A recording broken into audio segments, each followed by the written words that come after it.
There are certain games that you never really forget, not because they weren't good, but because they got under your skin in a way that stuck with you long after the credits have rolled. Fatal Flame 2 Crimson Butterfly was one of those games for a lot of people. It wasn't the louder horror game ever. It didn't have horde of zombies or chainsaw monsters charging at you, but what it did have was something way quieter, something that was way more effective. It was dread, the kind that creeps in slowly and never really leaves. And now, years later, Koei Tecmo and Team Ninja have come back to that game with a full remake. New visuals, updated system, reworked combat, and a whole layer of content built on top of the original foundation. So the question really isn't whether Fatal Flame 2 was a great game. We already know the answer to that. The question is whether this remake does its justice or whether it's worth your time and money in 2026. That's what we're going to talk about today. And I'll tell you right now, as someone who's a genuine soft spot for this series, I went into this with some hope and a fair amount of cautions because remakes can go sideways very fast, especially when the source material means something special to people.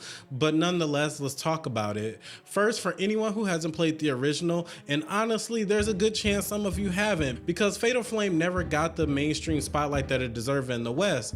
And here's what you need to know about this story. You play as Mayu Yamakura, one of the two twin sisters who end up trapped inside of a place called Mayakami Village, a lost, cursed place that pulls people in and doesn't let them go. Miyu's sister, Mayu, follows a certain crimson butterfly deeper into the woods and get drawn into this village. And you have to spend the entire game trying a way out of this village while uncovering the dark history buried beneath it.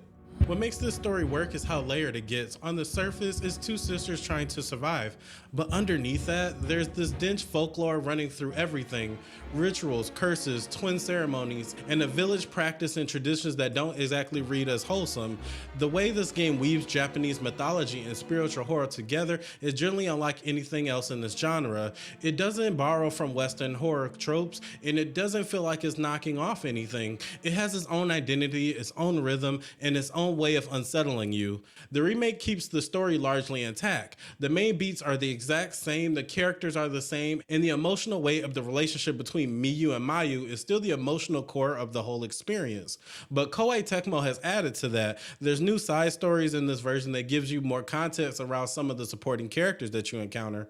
Spirits with their own histories, their own reason for being trapped here. These additions don't feel forced, they feel like the kind of thing that always were missing from the original. Like the story had more room to breathe and the remake finally gave it that space to do so. There's also a new ending tied to clearing the game on its hardest difficulty. If you're a completionist or a series veteran who wants something else to chase, that's there for you. It's not going to be the main attraction, but it's a nice incentive to push you further into the game once you finish it the first time around.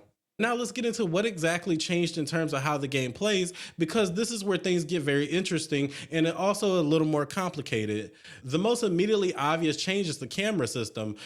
The original Fatal Frame 2 used fixed camera angles, a classic survival horror approach that a lot of people either loved or find dated depending on who you ask. The remake moves to a full third-person free camera, and honestly, it works very well. You can now see more of the environment, take in details of each room, and actually track ghosts more accurately as they move around you. The world and the environment of this game is worth looking at, and a locked camera would have taken some of that away.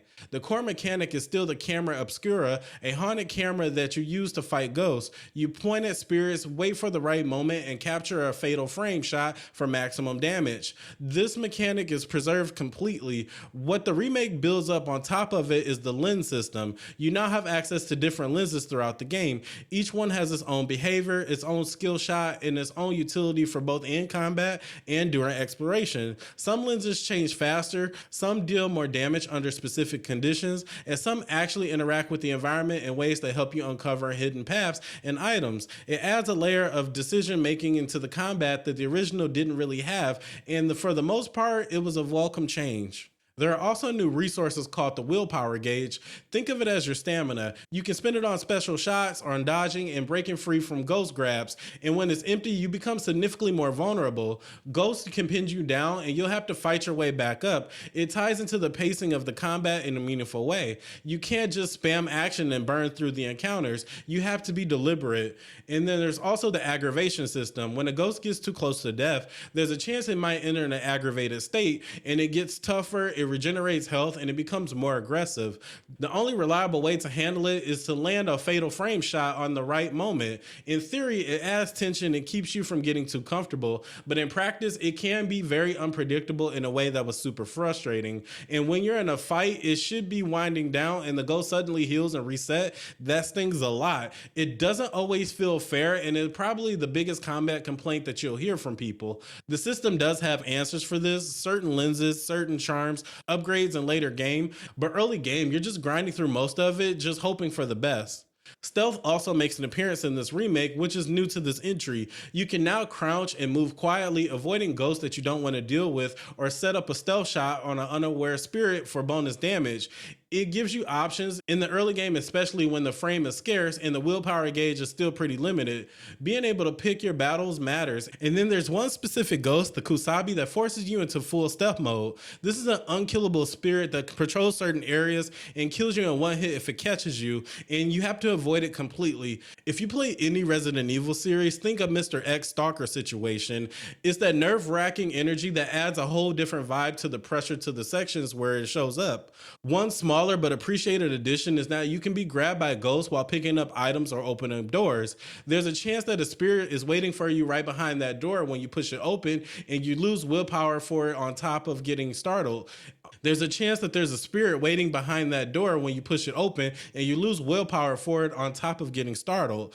It sounds punishing on paper, but the way it keeps you on edge is generally effective. You'll start hesitating at every door. You'll approach picking up items carefully. That low-level paranoia is what a good horror game can create, and that mechanic feeds into this entry really well. Let's talk about the world itself, because exploration is a big part of what makes Fatal Frame work. Minakami Village is generally a compelling place to move through. It's not just a backdrop, it has history, personality, and a sense of weight that most horror games environments don't always pull off.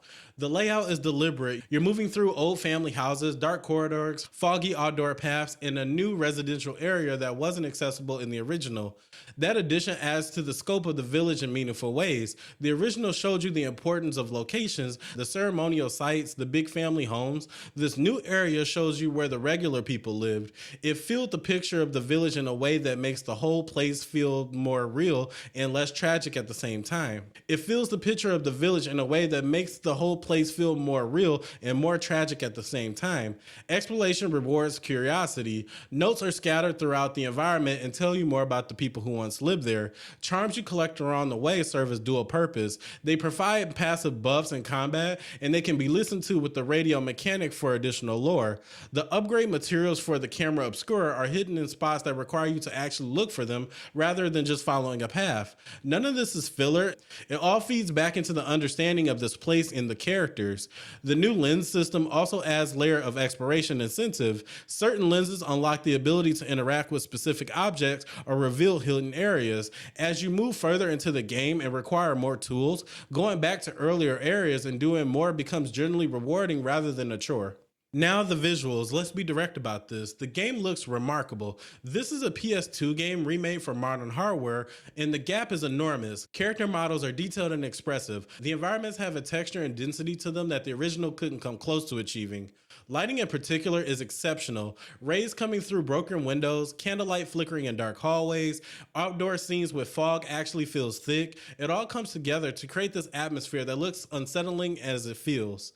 The ghost designs got updated as well. Some true fans might have opinions about changes to certain spirits, but in terms of pure visual impact, the ghosts in this remake are generally disturbing. They move strangely, they appear in edges of your field of view, they linger in ways that feel just wrong. Good horror design isn't just about gore and shock, it's about things that feel off, and this game nails that on the head. There's a grainy film filter applied through the game, and it gives everything a quality like it was recorded on the old camera equipment, which fits the aesthetic of the Camera Obscura mechanic.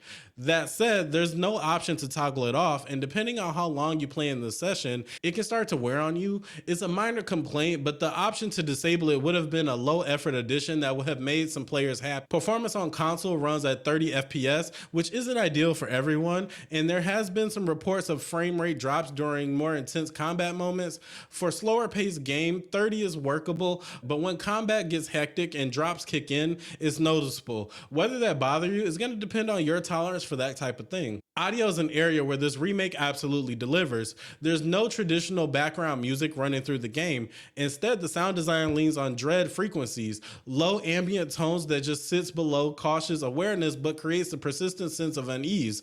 It's a technique used across horror films and games, and it works here the same way that it always does. You won't always be able to pinpoint what's exactly making you uncomfortable. It'll just be there. Environmental sounds tells you a lot. Footsteps change based on the surface you're walking on. Accidentally kicking something in a quiet room makes you freeze. The silence itself becomes a character, and when a ghost appears, the audio shifts in ways that signal dangers without screaming at you. Voice acting is strong across both English and Japanese option. The English dub in particular is a significant step up from the classic era of localized Japanese games. You know the kind, with acting choices that aged in ways nobody expected. What's here now is generally solid and doesn't always pull you out of the experience. So who is this game for? Honestly, if you're a horror fan who hasn't touched Fatal Frame before, this is a good entry point. Maybe one of the best ones available right now. The mechanics are introduced gradually, and the atmosphere is dense enough to hook you even if you're new to the series. With that being said, this game isn't going to appeal to everyone within the horror genre. If you need fast, aggressive gameplay to stay engaged, if you want to feel more powerful and in control, Fatal Frame 2 is going to test your patience. The pacing is slow by design, the combat is deliberately uncomfortable, you're never meant to feel like you have the upper hand.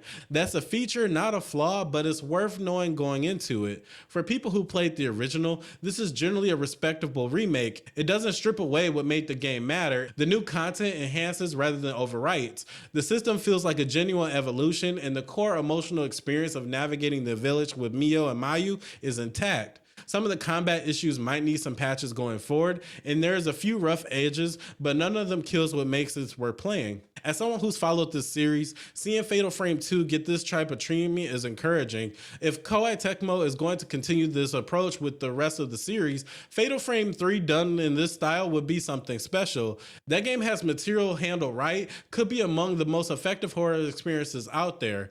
The foundation being laid here suggests that they understand what they have.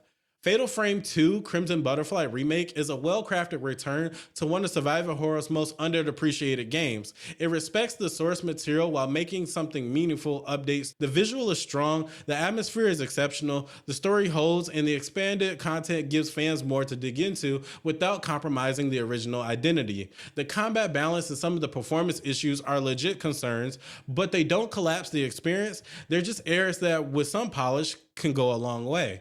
If you're looking for a horror game that goes into something different, something rooted in Japanese folklore, dread, and some storytelling with real emotional stake, this one's for you, especially if you're a fan of the recent game Silent Hill F. Stay patient with it, let it pull you in, and let it give you something that most horror games just don't offer. That's going to do it for this review. If you found it helpful, drop a like. It generally helps this channel more than you realize. If you want to see more reviews like this and honest and straight to the point, subscribe and stick around. And hey, if you want to catch me live and talk about games in real time, come over to Twitch. The channel is Andre the Alpha, and I stream on there regularly. New releases, revisiting classic, and just having conversation about games with people who actually care about them. It's a good vibe over there, and I would love to see you. Link is in the bio. No pressure, but the door is always open. Stay smart, stay safe, and stay alpha. I'll catch